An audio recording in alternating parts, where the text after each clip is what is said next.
శ్రీ గురు గణేష్ మేధా దక్షిణామూర్తి సహిత శ్రీ బాలాత్రిపురసుందరై నమః. సనాతనం ప్రేక్షకులకు శుభోదయం.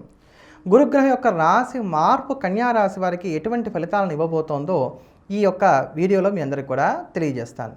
2026 జూన్ 2వ తేదీ నుంచి కర్కాటక రాశిలో సుమారు ఒక సంవత్సర కాలం పాటు, అంటే మళ్ళీ 2027 జూన్ మధ్యభాగం వరకు కూడా ఇక్కడే గురుడి యొక్క సంచారం ఉంటుంది. సాధారణంగా ఏడాది పాటు ఇక్కడే ఉండాలి, కానీ ఈ సంవత్సరం మధ్యలో అతిచారం ఉన్నటువంటి కారణం చేత 31 అక్టోబరు 2026 నుండి 24 జనవరి 2027 వరకు కూడా ఈయన మీకు సింహరాశిలో సంచారం చేస్తూ ఉంటాడు. మళ్ళీ తిరిగి యథావిధిగా కర్కాటక రాశిలోకి వెళ్తాడు.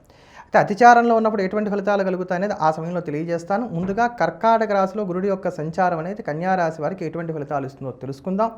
కర్కాటకంలో గురుడు ఉన్నాడంటే మీ రాశి నుంచి లెక్కబెట్టినప్పుడు అది 11వది అవుతుంది. ఈ 11వ స్థానంలో గురుడి యొక్క సంచారం అనేది అత్యంత శుభప్రదమైనదిగా జ్యోతిష్శాస్త్రం చెప్తోంది.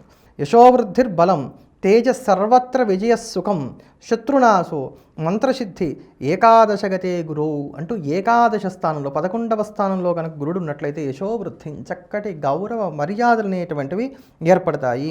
ఉన్నతమైనటువంటి పేరు ప్రఖ్యాతులు అనేటువంటివి ఉంటాయి. చక్కటి పదవి కూడా లభించడానికి ఆస్కారం ఉంటుంది. బలం, శరీరం పుష్టిగా ఉంటుంది. తేజ, మంచి కాంతి అనేటువంటిది ఏర్పడుతుంది అనేటువంటి మాట కూడా ఇక్కడ మనకి చెప్పడం అనేది జరుగుతుంది. అంతేకాకుండా అండి, మంచి కుటుంబ సౌఖ్యం అనేటువంటిది ఏర్పడుతుంది. ఆరోగ్యం కూడా అద్భుతంగా ఉండడానికి గాను ఆస్కారం అనేటువంటిది ఉంటుంది అన్నారు. అంతేకాకుండా సంతాన సౌఖ్యం ఉండడానికి ఆస్కారం ఏర్పడుతుంది. అంటే పిల్లలు లేనటువంటి వారికి పిల్లలు పుట్టడానికి, అలానే పిల్లల విషయంలో బాగా ఇబ్బందులు పడుతున్నటువంటి వారు మాట వినట్లేదనో, చదువుకోవట్లేదనో, ఆరోగ్యాలు బాగుండట్లేదనో, ఉద్యోగాలు రావట్లేదనో, పెళ్ళిళ్ళు కావట్లేదనో, ఇలా ఇబ్బందులు పడుతున్నటువంటి వారికి వీటన్నిటి నుంచి కూడా కొంత ఊరట రావడానికి ఈ సమయంలో ఆస్కారం అనేటువంటిది ఏర్పడుతుంది. అంతేకాకుండా జీవితంలో మంచి ఉన్నతమైనటువంటి విలువలను కలిగి ఉండడానికి ఆస్కారం ఉంటుంది.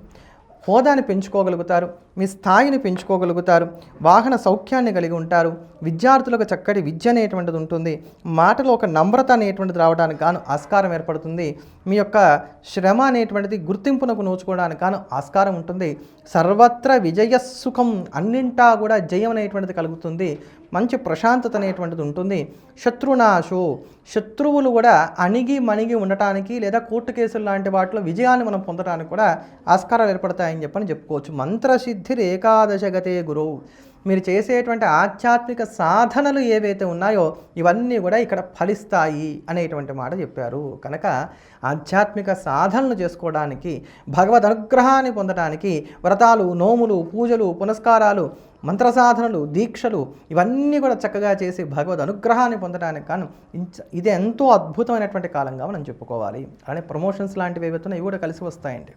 ఇంటి మీద ఏదైనా లోన్ ఉంది, దాన్ని వేగంగా తీర్చగలుగుతారు. ఇక్కడ ఇల్లు అనేది నేను కేవలం ఉదాహరణగానే చెప్తున్నాను. అప్పులు తీర్చడానికి కానీ చేసే ప్రయత్నాలు కూడా చాలా చక్కగా కలిసి వస్తాయి. ఏకాదశంలో గురుడు ఉన్నప్పుడు ఆస్తిపాస్తులను వృద్ధి చేసుకోవడానికి కానీ చేసే ప్రయత్నాలు ఏవైతే ఉన్నాయో ఇవి కూడా కలిసి వస్తాయి.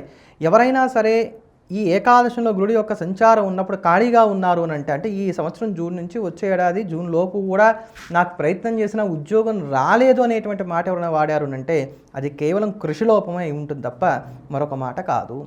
లేదా అక్కడ వాళ్ళు ఏదో గిరిగీసుకొని నాకు పలానా ఉద్యోగం, నాకు పలానా ప్యాకేజీ, అలా అయితే నేను చేస్తా, ఇట్లాంటివి అని చెప్పుకుంటే మనం చేయలేం. కానివ్వండి, లేకపోతే నిరుద్యోగులు అనేటువంటి వారికి ఇది చాలా చక్కటి కాలం. ఏదో ఒక ఉద్యోగం తెచ్చుకోవడానికి, హాయిగా జీవితాన్ని గడుపుకోవడానికి ఈ గురుబలం అనేది మీకు యోగిస్తుందని చెప్పుకోవాలి. కనుక కన్యారాశి వారికి అత్యద్భుతమైనటువంటి గురుబలం ఉన్నటువంటి కాలం. మళ్ళీ 12 సంవత్సరాలకు కానీ గురుడు ఇక్కడికి రాడు. అందుకోసం అని చెప్పి ఈ కాలాన్ని సద్వినియోగం చేసుకునేటువంటి ప్రయత్నం చేయండి. మరో వీడియోతో మళ్ళీ కలుద్దాం. ఎల్లప్పుడూ దేశాన్ని ప్రేమిద్దాం, దైవాన్ని స్మరిద్దాం. స్వస్తి.